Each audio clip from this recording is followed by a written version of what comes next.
You see, lighthouses are like principles. We don't break them. We break ourselves against them. This is why humility is the mother of all other virtues.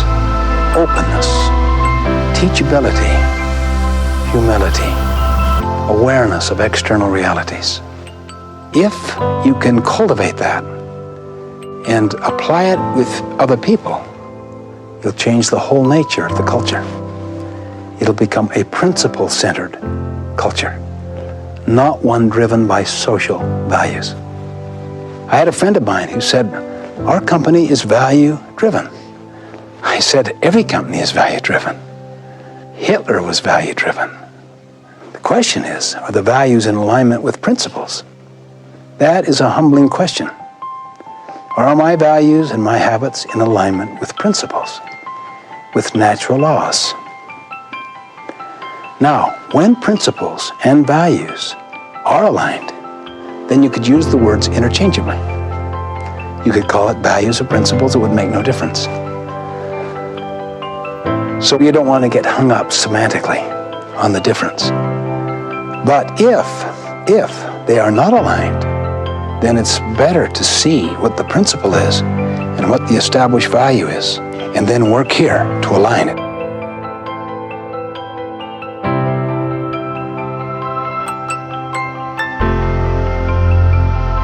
The law of gravity. Gradually, the whole world has come to accept that. The apple falling out of the tree and hitting the scientist's head. Simple observation. The law of gravity governs. What if you had a legislature trying to repeal the law of gravity? A principle is the actual reality, like the law of gravity, the way things are. How many here, when you were in school, did a lot of cramming? Be honest now. How many got really good at it? How many here have ever worked on a farm? Ever cram on the farm? I don't mean just work hard at the end to bring in the harvest. I mean, forget to plant in the spring, flake off all summer, and then really work hard in the end to bring in the harvest. Well, it's patently foolish. We know that. Why? Because a farm is a natural system and is governed by what? Principles or social values?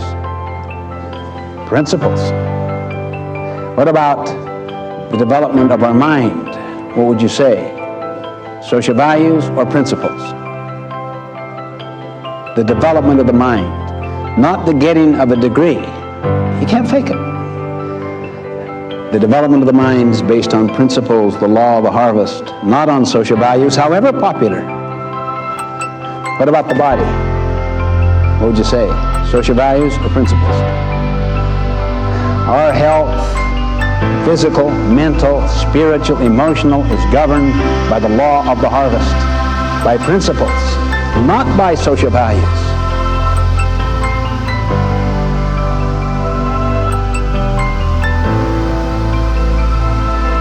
Everything that I've been talking about is not easily achievable. It takes continuous effort. You can't fake, for instance, the ability to do 20 push-ups. You can't fake it. You have to pay the price. Next time I come back, he literally, I'm convinced, could do 25, even 50. But he'd have to pay a price to do it. It stirs up an awareness that we're dealing with realities out there, particularly principles that ultimately will govern. We are not in control. See, the traditional concept is get in control. We are not in control. Principles control.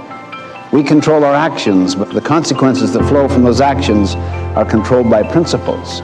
As Abraham Lincoln once put it, people will pass away, but principles never will.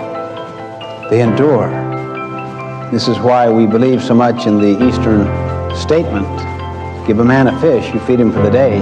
Teach him how to fish, you feed him for a lifetime. See, even though you may teach someone a practice, always try to teach the principle which underlies it, because the situation may change and the practice no longer applies. The principle will be constant. Principles are universal natural laws, self-evident, self-validating. They govern. Ultimately, values don't govern. Principles ultimately govern.